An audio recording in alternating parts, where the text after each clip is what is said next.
The crystal spires of the Drakmor Imperial Palace reached toward the twin suns like frozen lightning. Each tower pulsed with soft blue energy, a testament to the advanced civilization that had ruled this sector of the galaxy for over 10,000 years. The Dragon Emperor's domain stretched across 47 star systems, and beings from countless worlds bowed before the might of the scaled sovereigns. Marcus Chen pushed his cleaning cart down the obsidian corridor, the wheels squeaking against the polished floor. The sound echoed through the vast hallway, disturbing the perfect silence that the Drakmor nobility demanded. At 42 years old, Marcus had been working as a custodian in the palace for 8 years now, ever since the war between Earth and the Drakmor Empire had ended in an unexpected peace treaty. The treaty had been strange, Marcus often thought. Humans had been losing badly when suddenly the Dragon Emperor had called for negotiations. Earth's leaders had expected total surrender terms, but instead, the Emperor had offered something unprecedented: integration rather than conquest. Humans could live and work within Drakmor space, though they would always be considered a lesser species. Marcus didn't mind the work. The pay was decent, and it kept food on the table for his family back on New Terra Colony. Most importantly, it was honest work. While other humans had taken positions in the military or as translators, Marcus preferred the simple routine of keeping the palace clean. It was peaceful, and nobody bothered him much. The Drakmor were impressive beings, standing nearly 9 feet tall with scales that shifted color based on their emotions and social rank. The royal family's scales gleamed like polished emeralds, while the nobles displayed deep blues and purples. Their elongated heads featured pronounced ridges above their eyes, and their voices carried a harmonic quality that made even casual conversation sound like ancient songs. As Marcus worked his way through the East Wing, he noticed something unusual. A foul smell lingered in the air near Prince Zephron's quarters. It wasn't the typical scent of Drakmor musk or the exotic foods they enjoyed. This was something else, something wrong. Marcus had grown up on a farm before joining the military, and he recognized the smell of sickness when he encountered it. Prince Zephron was the Emperor's youngest son, barely 50 years old by Drakmor standards, which made him almost a child. Unlike his elder siblings who commanded fleets and governed worlds, Zephron spent most of his time in the palace libraries, studying ancient texts and alien philosophies. The other members of the royal family often dismissed him as weak and scholarly, unsuited for the warrior culture that defined their people. Marcus had seen the prince many times during his cleaning rounds. Zephron was smaller than other Drakmor males, his scales a paler green that sometimes flickered with uncertainty. He walked with his head down, avoiding eye contact with the guards and servants who populated the palace halls. While his brothers wore elaborate military uniforms and ceremonial weapons, Zephron preferred simple robes that looked almost monastic. Today, however, Marcus noticed that Prince Zephron hadn't emerged from his quarters at all.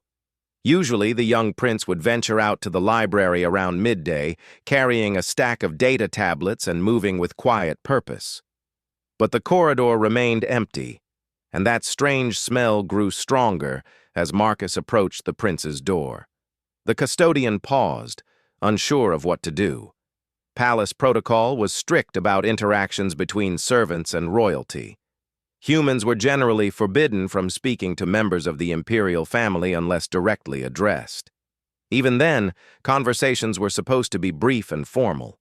Marcus could lose his job or worse if he violated these rules. But something was definitely wrong. Marcus had served in the Earth Colonial Marines during the war, and his instincts had kept him alive through 3 major battles. Those same instincts were now screaming at him that Prince Zephron was in trouble. The smell wasn't just unpleasant, it carried the distinct markers of infection and decay that Marcus had learned to recognize in field hospitals.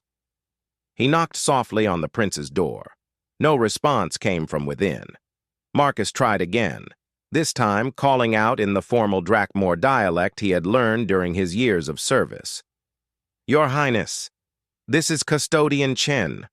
I am here for routine maintenance of your quarters." Still silence. Marcus looked up and down the hallway. The royal guard positions that normally flanked important doorways stood empty. Even the automated security drones that usually patrolled this section were nowhere to be seen. It was as if everyone had forgotten about Prince Zephyron entirely. The Custodian's military training kicked in.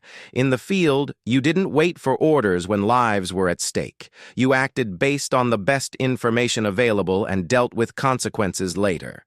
Marcus tested the door control panel and found it unlocked, which was highly unusual for royal quarters. Inside, the prince's rooms were dark and stuffy. The environmental controls seemed to be malfunctioning, maintaining a temperature and humidity that would be uncomfortable even for Drakmor physiology. Marcus activated his portable light and saw Prince Zephyron collapsed on his sleeping platform, his scales dull and discolored. The young Drakmor was clearly very ill. His breathing came in shallow, labored gasps, and his normally pale green scales had taken on a sickly yellowish tint. Dark patches marred his skin, and fluid leaked from his nose and mouth. Marcus didn't need medical training to recognize that Prince Zephyron was dying. "Your Highness?" Marcus approached carefully, not wanting to startle the prince if he was conscious. Zephyron's eyes opened slightly, and Marcus was shocked to see intelligence and desperation there. The prince was aware of his condition and frightened by it. When he tried to speak, only a weak, croaking sound emerged. Marcus felt a familiar weight settle on his shoulders. He had felt this same sensation during the war when wounded soldiers depended on him for evacuation to medical facilities. It didn't matter that Prince Zephyron was an alien, or that helping him might violate palace protocols. Someone was suffering, and Marcus had the ability to help. "I'm going to get you medical attention," Marcus said in simple Drakmor phrases. He wasn't sure if the prince understood, but Zephyron's eyes seemed to focus on him with something like hope. Marcus activated his communication device and tried to contact the palace medical center. To his surprise, his signal was blocked. He attempted to reach the royal guard, but those communications were blocked as well. It was as if someone had deliberately isolated Prince Zephyron from any possible assistance. A terrible thought began forming in Marcus's mind. What if this wasn't an accident? What if Prince Zephyron's illness and isolation were intentional? The Dragon Emperor had 4 sons. The eldest, Prince Vormak, commanded the imperial fleet and was widely considered the heir apparent. The second son, Prince Thalgrim, governed the empire's industrial worlds and controlled much of its wealth.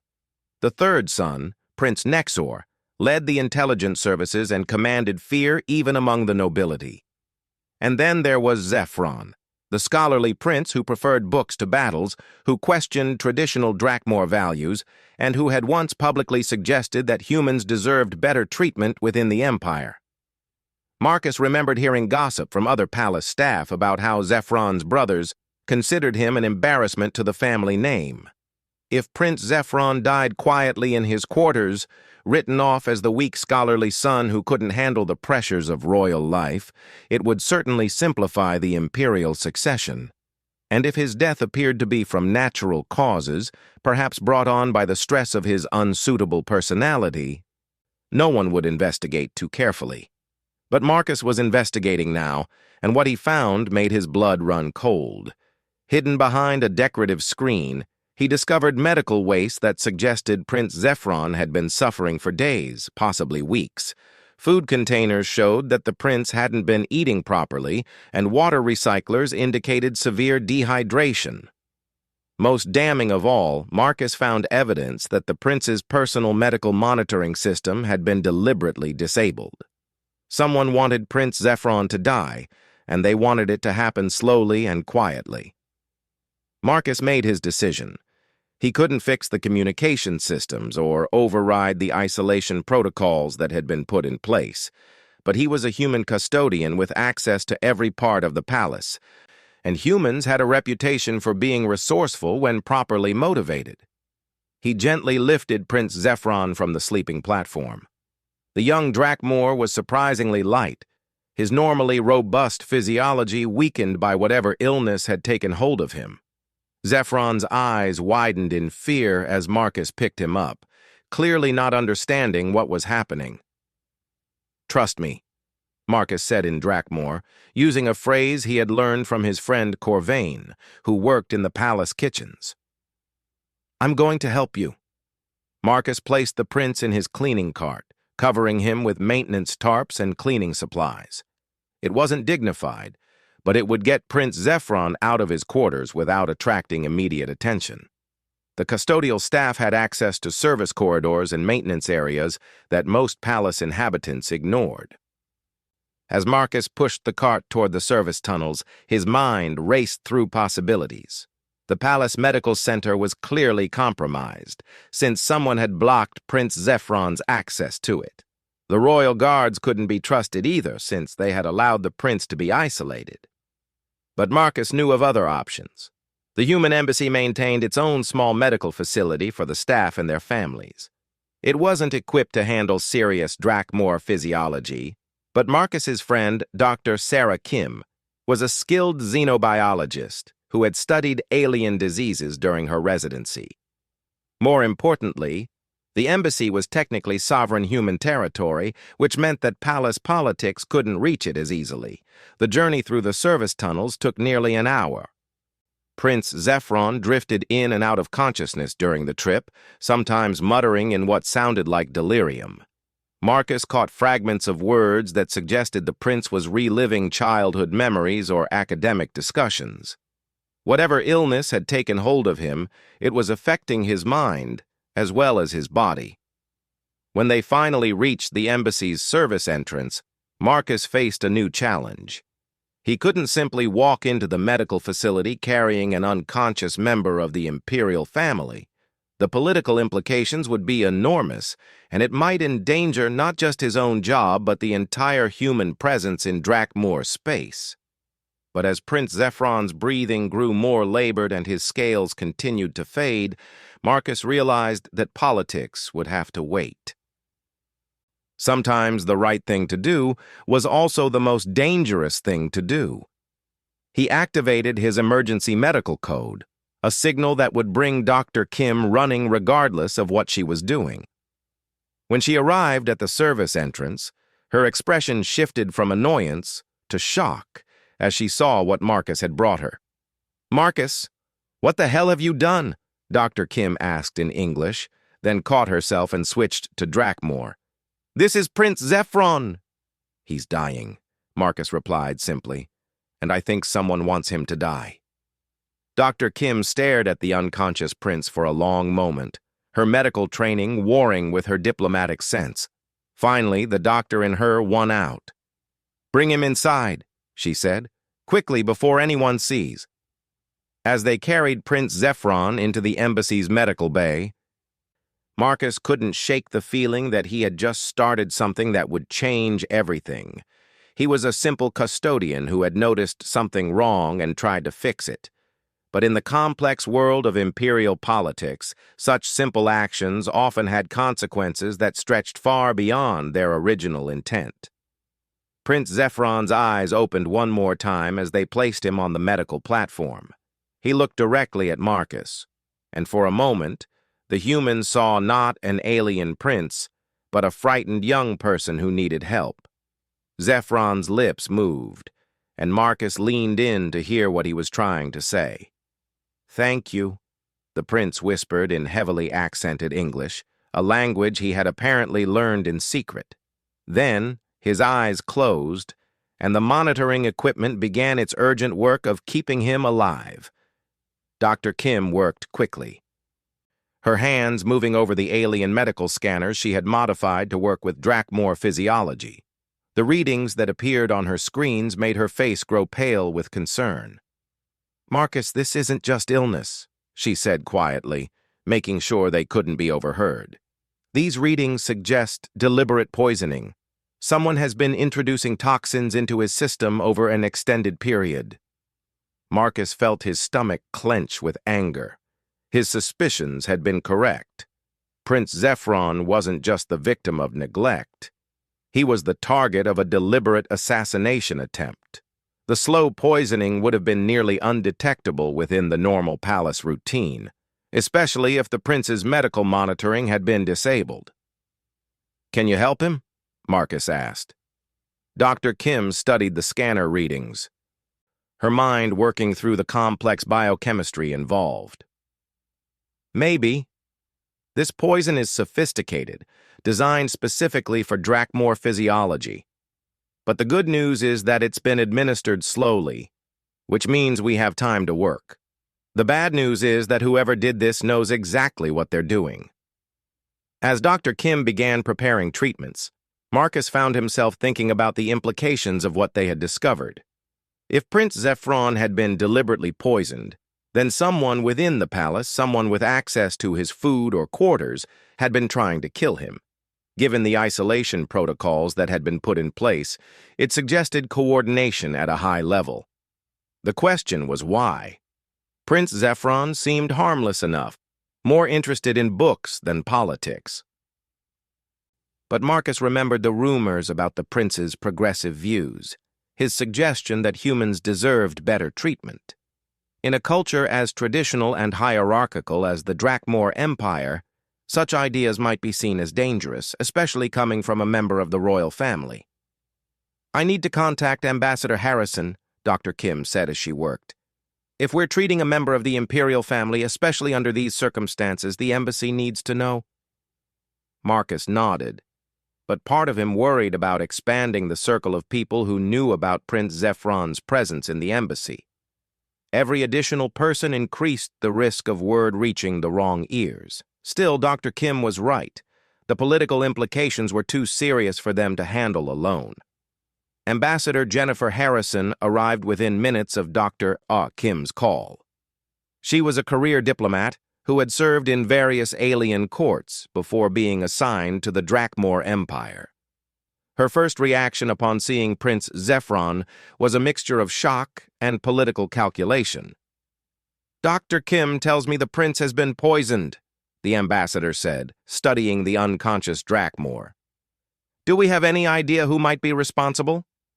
Marcus explained what he had observed, from the strange isolation of the prince's quarters to the disabled medical monitoring. Ambassador Harrison listened carefully, occasionally asking clarifying questions.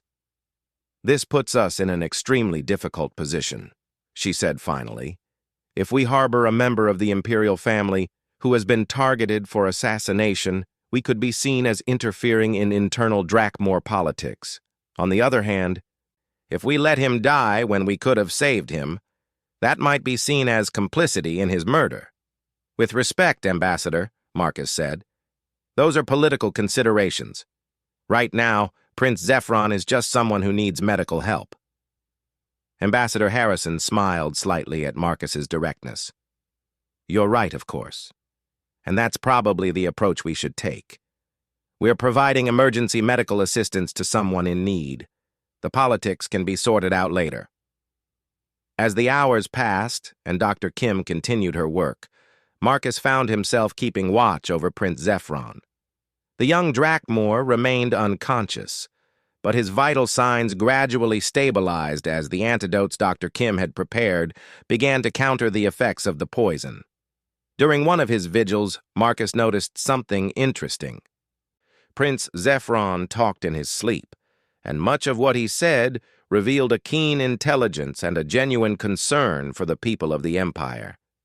He spoke of reforms he wanted to implement, of ways to improve the lives of both Drakmor citizens and the various alien species under imperial rule. It became clear to Marcus why someone might want Prince Zephron dead. The young prince represented a threat to the established order, not through military might or political cunning, but through progressive ideas that could fundamentally change how the empire operated. In the hands of someone with royal authority, such ideas could be extremely dangerous to those who benefited from the current system. The night shift brought new challenges. Palace security began conducting unusual sweeps of the embassy district, apparently searching for something or someone. Ambassador Harrison received several pointed inquiries from palace officials about embassy activities, suggesting that Prince Zephron's absence had been noticed. "We may not have much time," the ambassador told Marcus privately.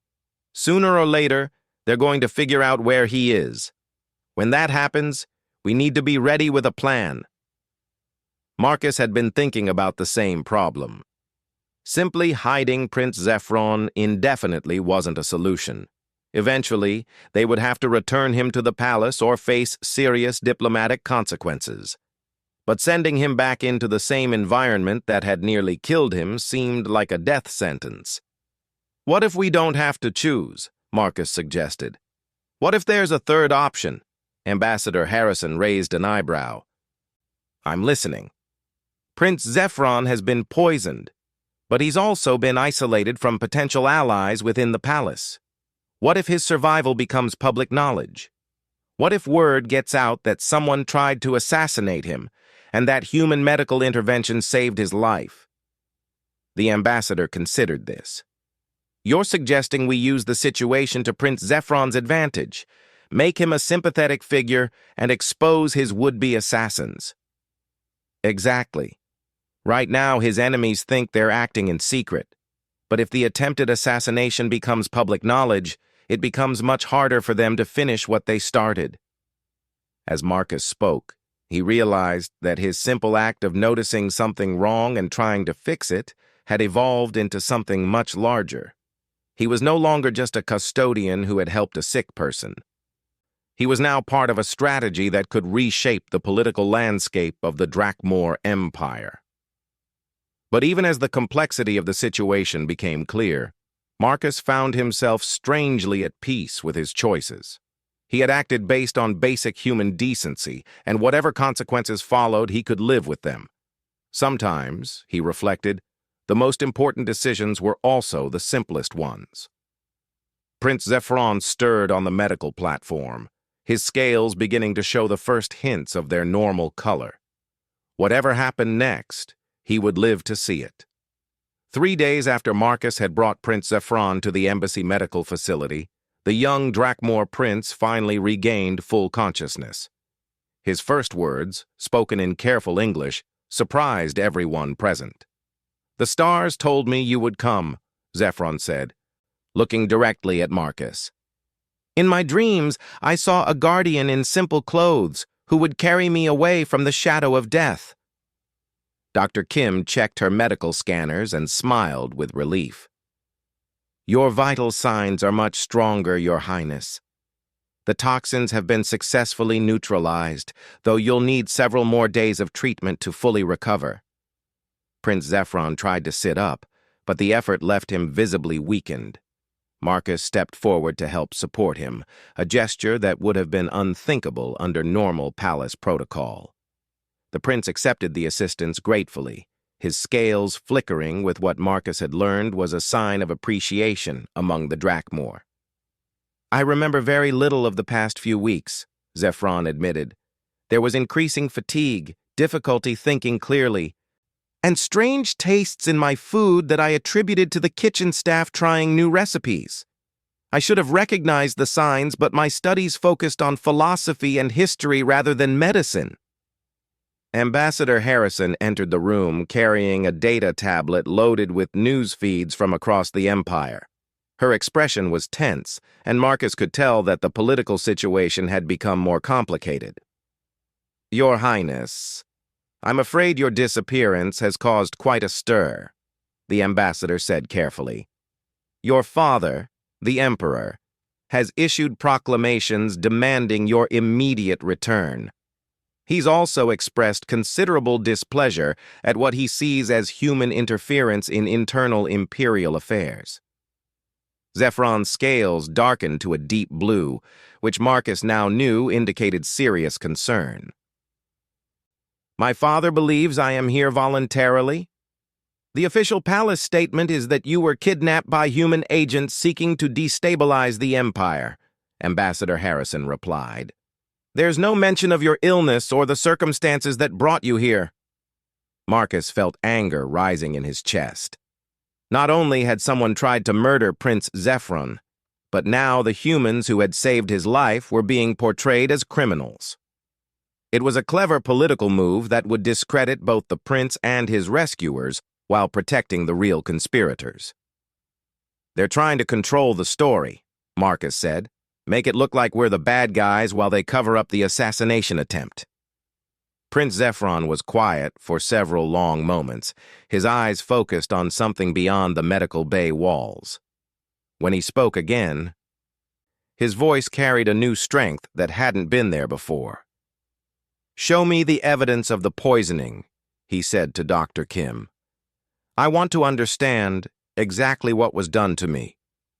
Dr. Kim hesitated, glancing at Ambassador Harrison. Medical information about a member of the imperial family was extremely sensitive, but the prince had a right to know about his own condition. After a moment, the ambassador nodded. The poison was called Xerathol, Dr. Kim explained, bringing up chemical diagrams on her medical displays. It's a synthetic compound specifically designed to target Drakmor nervous system function. Small doses over time cause fatigue and mental confusion, while larger doses would eventually lead to complete organ failure. Xerathol is produced only in Imperial research facilities, Prince Zephyron said grimly. It's not something that could be obtained by outside agents. This confirms that my poisoning was ordered by someone with significant resources and access within the palace. Marcus watched as the prince processed this information. Despite his young age and scholarly nature, Zephyron possessed a sharp intelligence that was now focused on understanding the attempt on his life. The experience had clearly changed him, burning away some of his earlier naivety while strengthening his resolve. There's something else you should know, Ambassador Harrison said. We've been monitoring palace communications, and there are indications that your brothers are positioning themselves for what they call inevitable succession arrangements. It appears they're not expecting you to return alive. The implications of this were chilling. Not only had Prince Zephyron been targeted for assassination, but his brothers were already dividing up his expected inheritance. It suggested that the conspiracy reached into the highest levels of the imperial family. I need to contact my father directly, Zephyron said. If I can speak with him privately, away from palace advisors who might be compromised, I can explain what really happened. With respect, Your Highness, Marcus interjected, how do you know your father isn't part of the conspiracy? Someone with imperial-level access ordered your poisoning. That's a very short list of people. Prince Zephyron's scales flickered through several colors as he considered this possibility. Finally, they settled on a pale gold that Marcus hadn't seen before. You raise a valid point, the prince admitted. But I find it difficult to believe that my father would order my death. He may disapprove of my progressive views, but filicide goes against the most fundamental Drakmor values. Dr. Kim looked up from her medical equipment. Actually, there might be a way to test that theory. If the Emperor truly believes you've been kidnapped, he would presumably want proof that you're safe and unharmed. But if he's part of the conspiracy, he might prefer that you remain missing. This gave Marcus an idea. What if we offer to let Imperial medical personnel examine Prince Zephyron here at the embassy? If the Emperor is innocent, he'd jump at the chance to verify his son's condition. If he's guilty, he'd probably find excuses to refuse.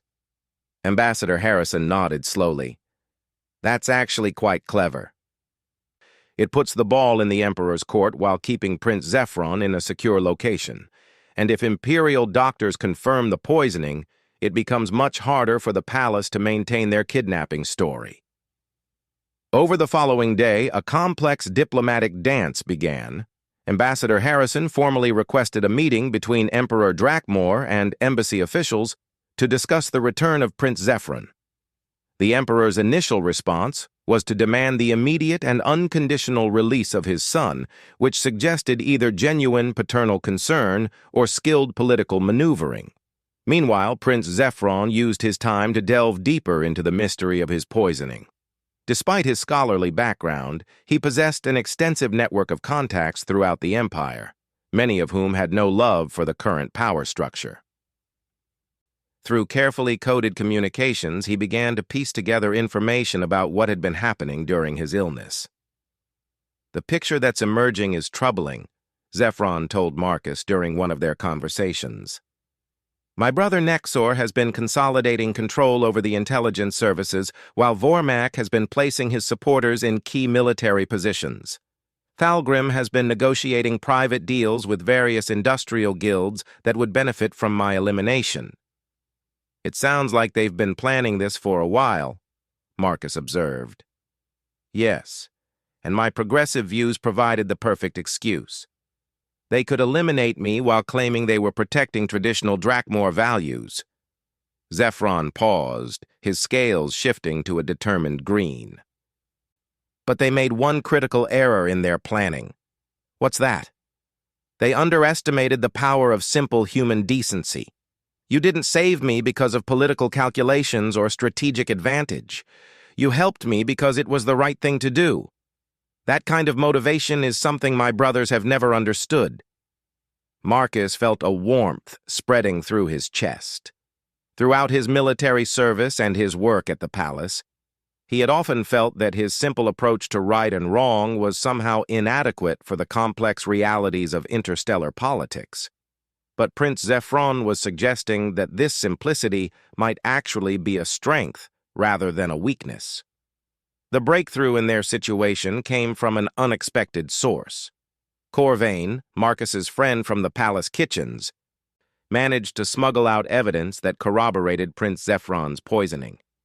Working in the food preparation areas, Corvain had noticed unusual deliveries to the prince's quarters and had the presence of mind to save samples.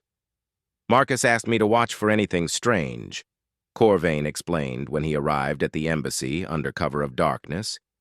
"When I heard the prince was missing, I remembered the special dietary supplements that had been added to his meals. I tested them with basic chemical indicators, and they showed signs of foreign substances. Dr. Kim analyzed Corvain's samples and confirmed that they contained trace amounts of xerothol. More importantly, the delivery records Corvain had copied showed that the supplements had been ordered by Prince Nexor's personal staff, ostensibly for the prince's health and energy levels." "This is exactly what we need," Ambassador Harrison said with satisfaction. "Physical evidence that can be independently verified and a clear chain of custody showing who ordered the poisoning." But Prince Zefron was thinking beyond just proving the assassination attempt. His experience had opened his eyes to larger patterns of corruption and abuse within the empire, and he was beginning to formulate plans for comprehensive reforms. "The poisoning was just a symptom of a larger problem," he told the assembled group. "My brothers represent a faction that sees the empire as their personal property, rather than a responsibility to serve its people. If I simply return and expose their plot against me, they'll find other ways to resist change." Marcus could see where this was leading. "You're thinking about more than just survival. You want to use this situation to actually reform the empire." "Exactly. But I can't do it alone. I need allies, both within the Drakmor hierarchy and among the various species under imperial rule. And I need people around me who I can trust completely, people who act based on principle rather than personal gain." The prince looked directly at Marcus as he spoke, and the human felt a chill of recognition. Prince Zefron wasn't just grateful for being rescued. He was offering Marcus a role in reshaping one of the galaxy's most powerful governments. "Your Highness, I'm just a custodian," Marcus protested. "I don't know anything about running an empire." "Perhaps not," Zefron replied. "But you know right from wrong, and you're willing to act on that knowledge even when it's dangerous. Those qualities are rarer in positions of power than you might think. As the fourth day of Prince Zephron's recovery progressed, word arrived that Emperor Drakmor had agreed to meet with embassy officials. The meeting would take place at the embassy itself, which was a significant concession that suggested the emperor was genuinely concerned about his son's welfare, but it also meant that the period of relative safety was coming to an end.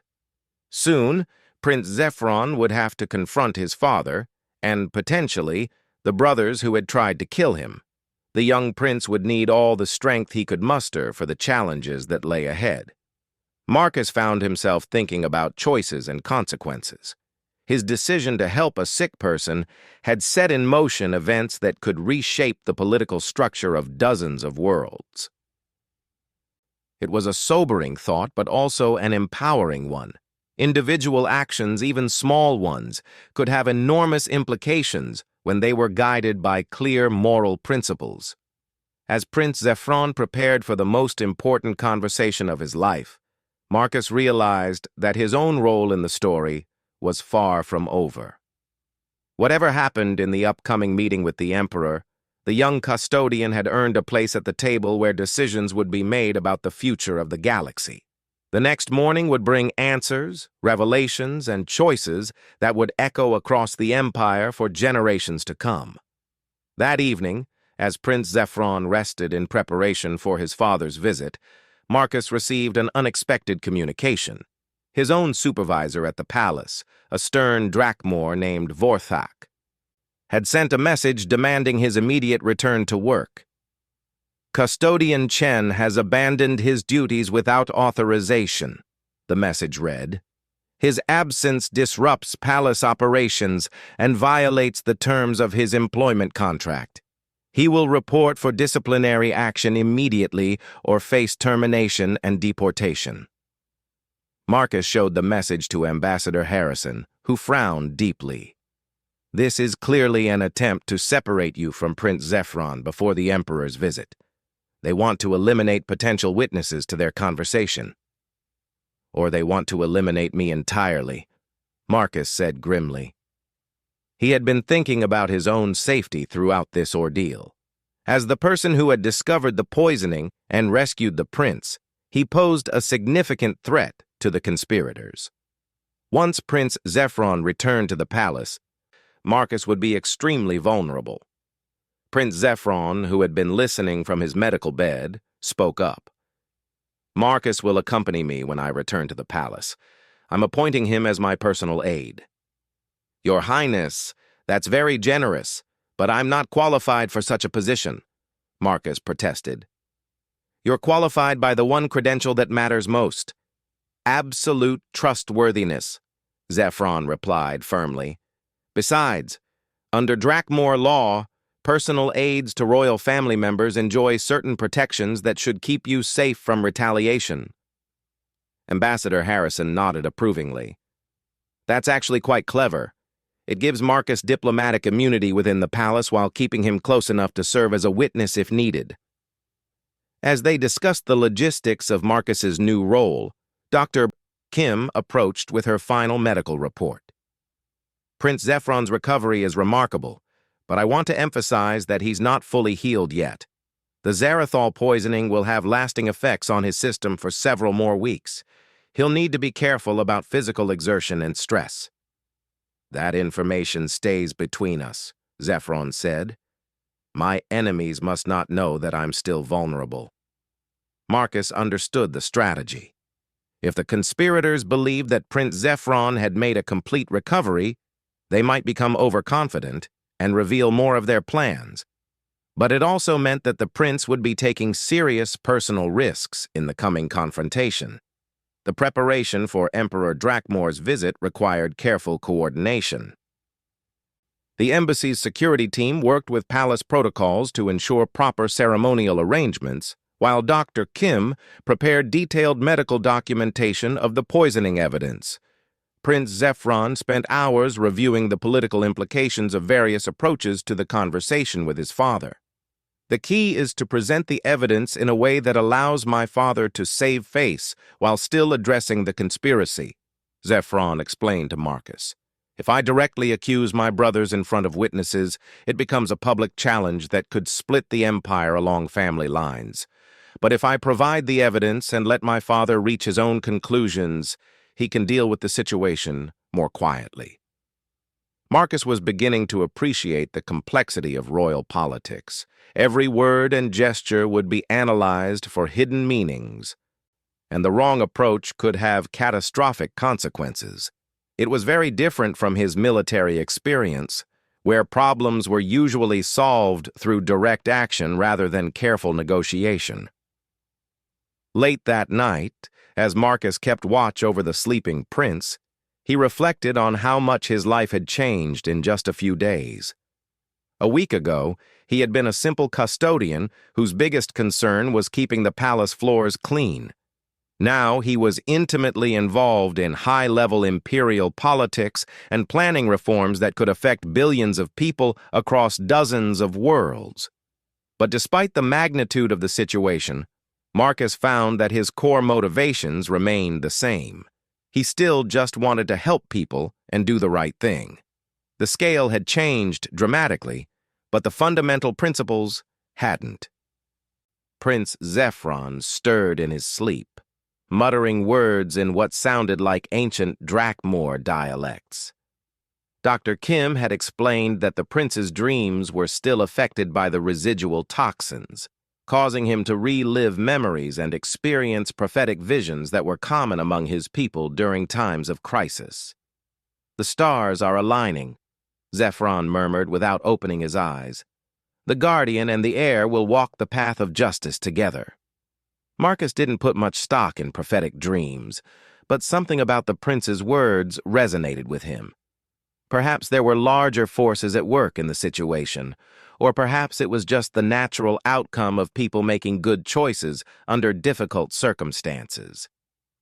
As dawn approached, the embassy staff made final preparations for the emperor's arrival. Security sweeps ensured that the meeting space was free from surveillance devices, while diplomatic protocols were carefully reviewed to avoid any inadvertent breaches of etiquette. Prince Zephyron spent the early morning hours in meditation, a practice he had learned from studying various alien philosophies. The meditation seemed to give him strength and clarity, preparing him for what would likely be the most important conversation of his life. "Are you ready for this?" Marcus asked as they prepared to move to the meeting room. "I've been preparing for this my entire life," Zephyron replied, his scales shimmering with a confident gold. "Not for this specific situation, but for the moment when I would need to stand up for what I believe is right, regardless of the personal cost." Marcus helped Prince Zephyron put on ceremonial robes that had been prepared for the occasion. Despite his recent illness, the young Drakmor looked every inch the royal heir, dignified and determined. But Marcus could see the subtle signs of ongoing weakness that Dr. Kim had warned them about. "Remember," Marcus said quietly, "if you start feeling faint or confused, give me a signal. We can call for a medical break if needed." Zephyron nodded gratefully. "Having you there will make all the difference. Knowing that someone I trust completely is watching over me gives me strength I didn't know I possessed." As they made their way to the meeting room, Marcus felt the weight of responsibility settling on his shoulders once again. He was no longer just a custodian who had helped a sick person. He was now the trusted aide of a prince who might someday rule one of the galaxy's most powerful empires. But even as the complexity of his situation became clearer, Marcus remained focused on the same simple principle that had guided him from the beginning: protect the innocent and stand up for what's right. Everything else was just details. The sound of approaching ceremonial trumpets announced that Emperor Drakmor had arrived at the embassy. The meeting that would determine the fate of Prince Zephyron, and potentially the future of the empire itself, was about to begin. Emperor Drakmor entered the embassy meeting room with the bearing of someone accustomed to absolute authority. Standing nearly 10 feet tall, his scales gleamed like polished emeralds, and his presence filled the space with an almost tangible sense of power. Marcus had never seen the Emperor in person before, and he was struck by the sheer physical majesty of the being who ruled 47 star systems. But what surprised Marcus most was the genuine concern in the Emperor's eyes when he saw Prince Zephyron. Whatever political calculations might be involved, this was clearly a father worried about his son. "Zephyron," the Emperor said in a voice that carried harmonics of relief and anger, "I was told you had been kidnapped by human agents seeking to destabilize our empire." Prince Zephyron rose from his chair with careful dignity, managing to hide most of the weakness he still felt from his recent poisoning. "Father, I was indeed taken from the palace, but not by enemies. I was rescued by a human custodian who saved my life when others failed to notice I was dying." The Emperor's scales flickered through several colors as he processed this statement. "Dying? The palace medical reports indicated you were in perfect health before your disappearance." "That's because the palace medical monitoring system was deliberately disabled," Zephyron replied calmly. "Someone wanted me to die quietly, without raising questions about the cause." Marcus watched as Emperor Drakmore's expression hardened. The ruler's scales shifted to a deep, angry red that Marcus had never seen before. It was the color of imperial wrath, and it promised terrible consequences for whoever had dared to harm a member of the royal family. "Explain," the Emperor commanded. Prince Zephyron gestured to Dr. Kim, who began presenting the medical evidence they had gathered. The data was comprehensive and damning. Blood analysis showing Zerathol poisoning, timeline documentation of the prince's deteriorating condition, and chemical analysis of the dietary supplements that had been used to deliver the poison. "Zerathol is produced only in imperial research facilities," Dr. Kim explained in heavily accented Drakmore. "The specific formulation used suggests access to the highest-grade military-approved versions." Emperor Drakmore studied the evidence in silence for several long minutes. Marcus could see the ruler's mind working through the implications, weighing possibilities, and calculating consequences. Finally, the Emperor spoke. "Who had access to your quarters and your food during the period in question?" Prince Zephyron had prepared for this question. The usual palace staff, of course, but they were following instructions from higher-level authorities. The dietary supplements were specifically ordered by Prince Nexor's personal staff, ostensibly for my health and energy levels. The Emperor's scales darkened further. Prince Nexor was his third son, head of Imperial Intelligence Services, and someone with both the means and the access to orchestrate such a plot. But family accusations were serious matters that could tear apart the imperial succession. "You're accusing your brother of attempted murder," the Emperor said flatly. "I'm presenting evidence and letting you draw your own conclusions," Zephyron replied carefully. "But yes, the evidence strongly suggests that someone within our family wanted me dead." Marcus stepped forward slightly, and the Emperor noticed him for the first time. "And you are?" "Marcus Chen, your Imperial Majesty. I'm the custodian who found Prince Zephyron and brought him here for medical treatment." The Emperor studied Marcus with intense curiosity. "You violated palace protocols, abandoned your duties, and interfered with royal family affairs. Under normal circumstances, such actions would warrant severe punishment." "Yes, Your Majesty," Marcus replied simply. "But Prince Zephyron was dying, and no one else seemed to notice or care." "No one else seemed to notice," the Emperor repeated thoughtfully. "Or no one else was allowed to notice."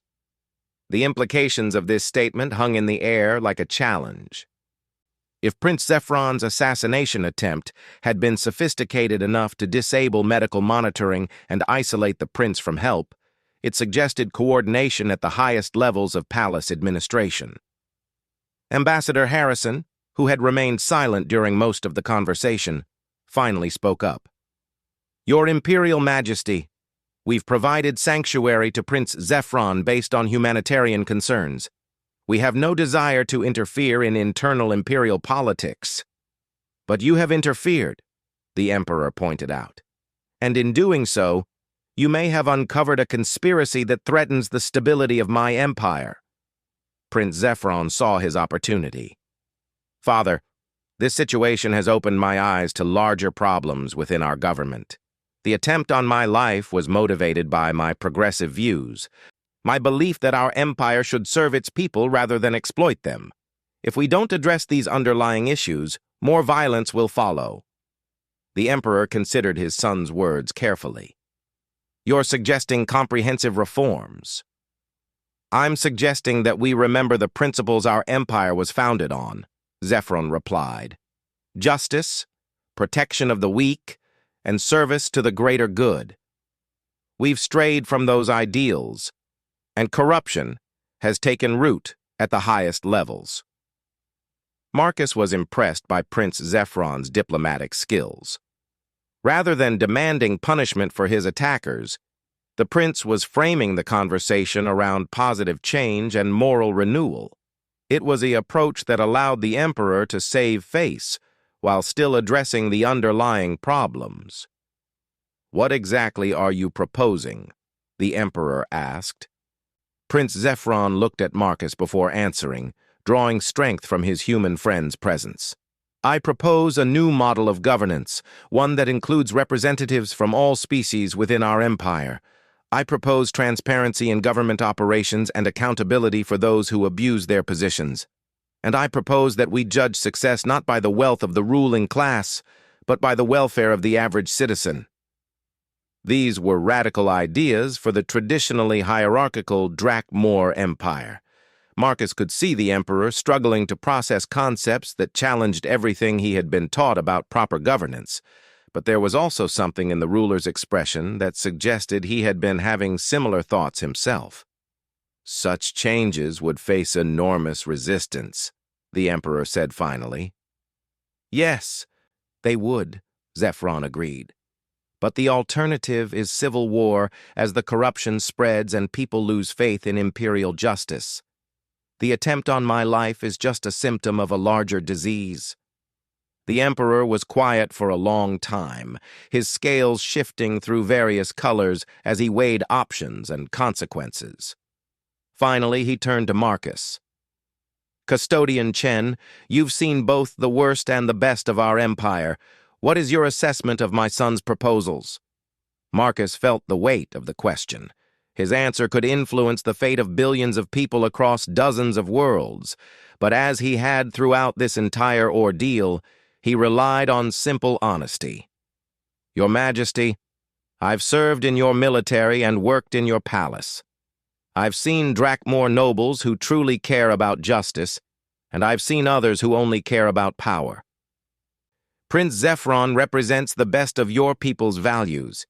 If he can implement even half of what he's proposing, your empire will be stronger and more stable than it's ever been. The emperor nodded slowly. And you believe my son has the strength to see such reforms through? Marcus looked at Prince Zephron, remembering the frightened young being he had found dying in his quarters, and comparing that to the confident reformer who now stood before his father. Your Majesty, Prince Zephron has already proven that he can survive assassination attempts and turn them into opportunities for positive change. I believe he has whatever strength is necessary. What happened next surprised everyone in the room. Emperor Drakmor knelt before his son, a gesture of respect that no one had ever seen from the absolute ruler of the empire. My son, the emperor said formally, I name you my heir and successor. You will have full authority to implement the reforms you deem necessary for the good of our empire. Prince Zephron's scales blazed with golden light, the traditional color of imperial acceptance. But his voice remained humble as he responded. Father, I accept this responsibility, but I cannot fulfill it alone. I will need advisors I can trust completely, people who place principle above personal gain. The emperor stood and looked at Marcus. Custodian Chen, My son speaks highly of your character and judgment. Will you accept appointment as special advisor to the Crown Prince?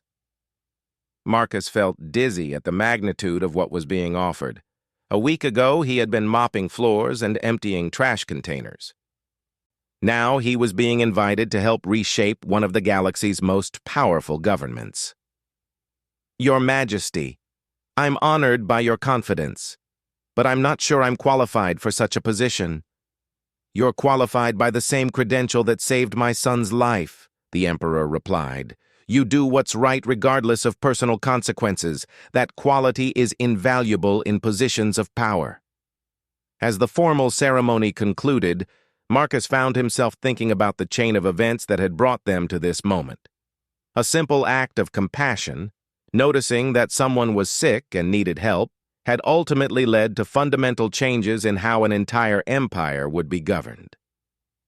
Over the following weeks, as Prince Zephron began implementing his reforms, Marcus learned that the conspiracy against the prince had been even more extensive than they had originally suspected. Prince Nexor had indeed been the primary architect of the assassination attempt, but he had been working with corrupt nobles and military leaders who feared that Zephron's progressive ideas would threaten their own power and wealth. The evidence of the poisoning, combined with additional investigations, led to the arrest and trial of over 30 conspirators. More importantly, it provided Prince Zephron with the moral authority to push through reforms that might otherwise have faced insurmountable resistance. The new government structure that emerged included representative councils from all species within the empire, transparency requirements for government operations, and accountability measures that made it much harder for corruption to take root. It wasn't perfect, and implementation would take years, but it represented a fundamental shift toward justice and equality. Marcus found his new role both challenging and rewarding. His practical experience and outsider's perspective proved valuable in identifying problems that others might miss or ignore. More importantly, his presence served as a reminder that the reforms were based on universal principles rather than Drakmor-specific traditions. 6 months after the poisoning incident, Marcus stood on the observation deck of the Imperial Palace, looking out at the city below. The changes were already visible. Alien species who had once been relegated to menial jobs now held positions in government and business.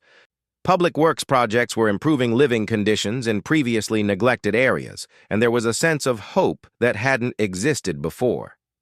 Prince Zephron joined him on the observation deck, looking healthier and more confident than Marcus had ever seen him. Do you ever regret your decision to help a sick person you found in a palace corridor? Marcus smiled. Never. Though I have to admit, I didn't expect it to lead to all this.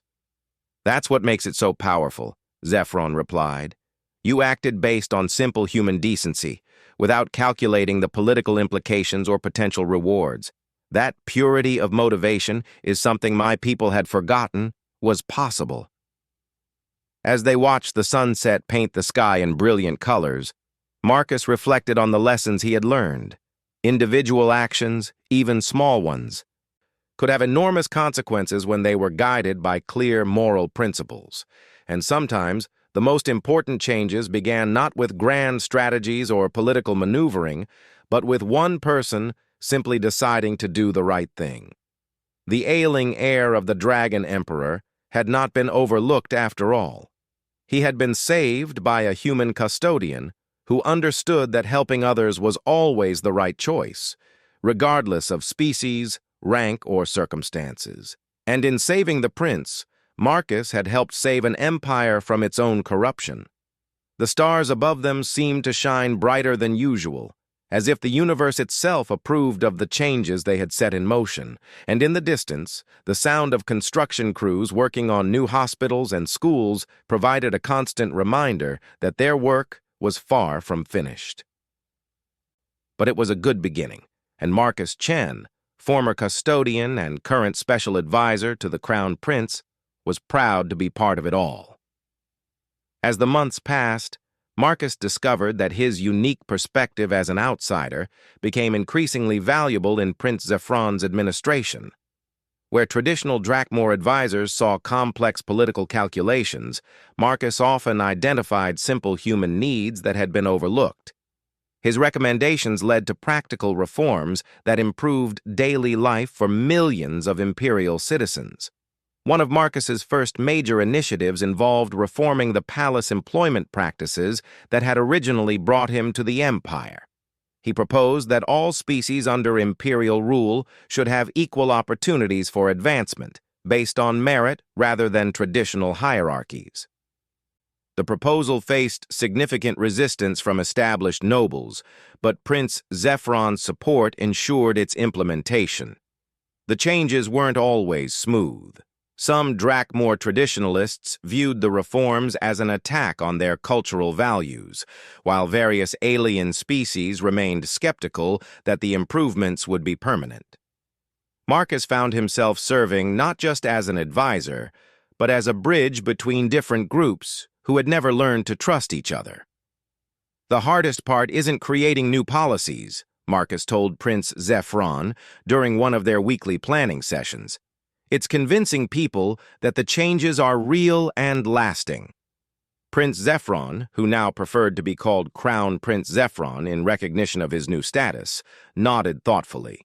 His recovery from the poisoning had been complete, but the experience had left him more serious and focused than before.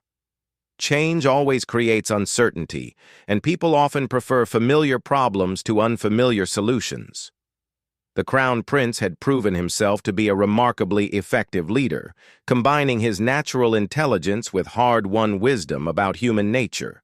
He had learned to present reforms in ways that emphasized benefits rather than disruptions, and he had developed a talent for building coalitions among previously antagonistic groups. Marcus's own transformation had been equally dramatic. The military training that had served him well as a soldier and custodian now proved invaluable in government service. His ability to assess situations quickly and act decisively made him an effective troubleshooter for problems that other advisors found intractable. One particular incident had cemented Marcus's reputation within the new administration. A labor dispute on one of the Empire's industrial worlds had threatened to disrupt production of essential medical supplies.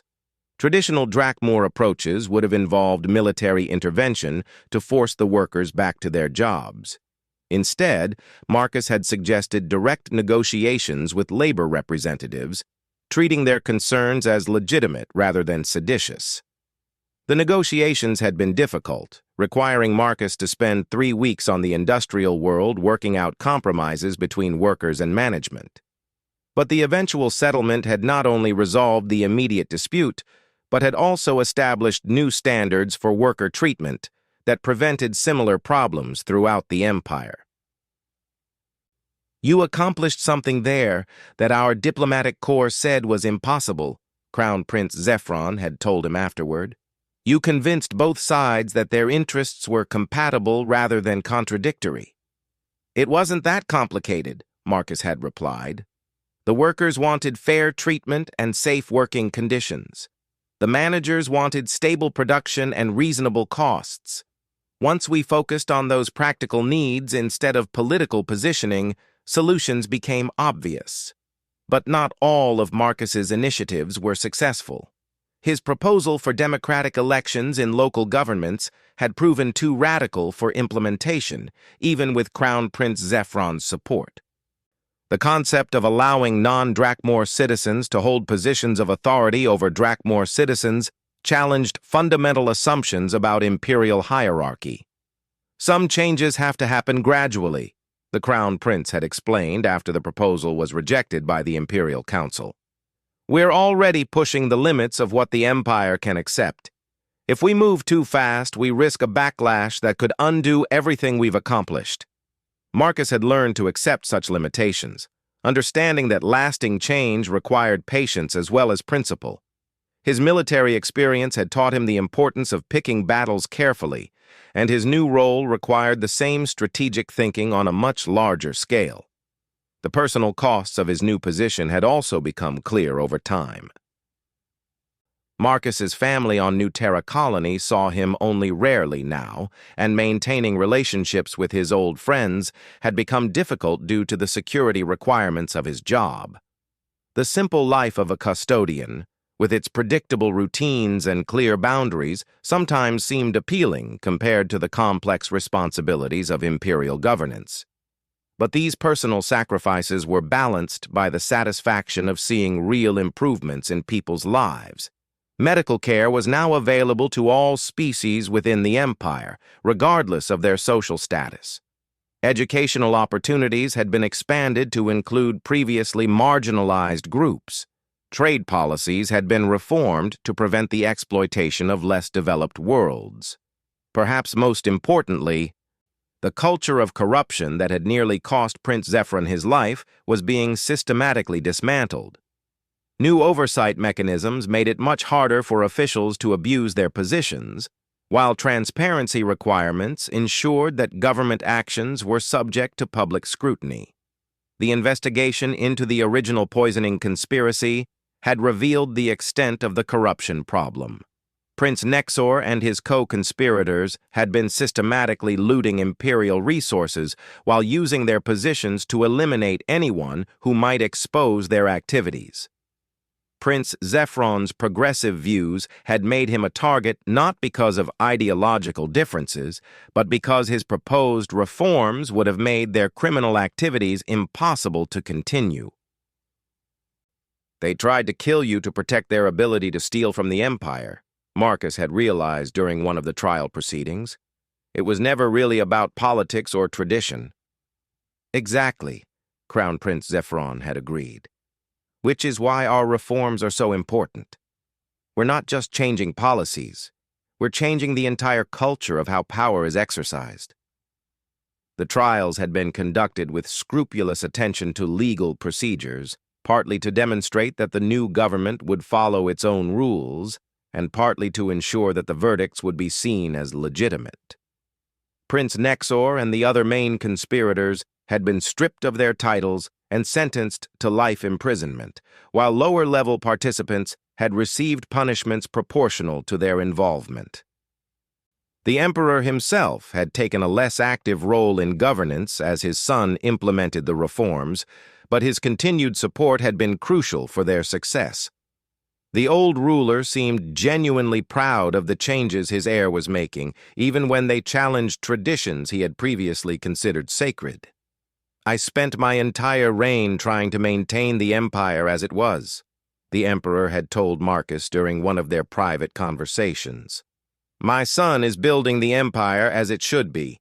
History will judge him more favorably than it judges me. As the first anniversary of the poisoning incident approached, Marcus found himself reflecting on the unpredictable nature of historical change. The attempt on Crown Prince Zephyron's life had been intended to preserve the status quo, but instead it had catalyzed the most significant reforms in imperial history. The anniversary was marked by a public ceremony honoring those who had helped expose the conspiracy. Marcus was recognized alongside Dr. Kim, Ambassador Harrison, Corvain, and several others who had risked their careers and safety to ensure that the truth came to light. A year ago, these individuals acted based on simple human decency, Crown Prince Zephyron said in his speech to the assembled crowd. They didn't calculate political advantages or potential rewards. They simply saw someone in need and chose to help. That choice saved not just my life, but the future of our empire. Standing on the platform as thousands of beings from dozens of species cheered, Marcus felt a deep sense of satisfaction. The scared young prince he had found dying in his quarters had become a transformative leader, and the empire that had once seemed rigid and oppressive was becoming something much better. But perhaps the most important change was the simplest one. Throughout the empire, people were beginning to believe that individual actions mattered, that ordinary citizens could make a difference in how they were governed. The story of a human custodian who saved a prince had become a symbol of hope for everyone who had ever felt powerless in the face of corruption and injustice. As the ceremony concluded and the crowds began to disperse, Marcus thought about the future. There was still much work to be done, still many problems to solve, still resistance to overcome. But for the first time in his life, he felt confident that the universe was moving in the right direction, and it had all started with the simple decision to help someone who needed help, regardless of the consequences.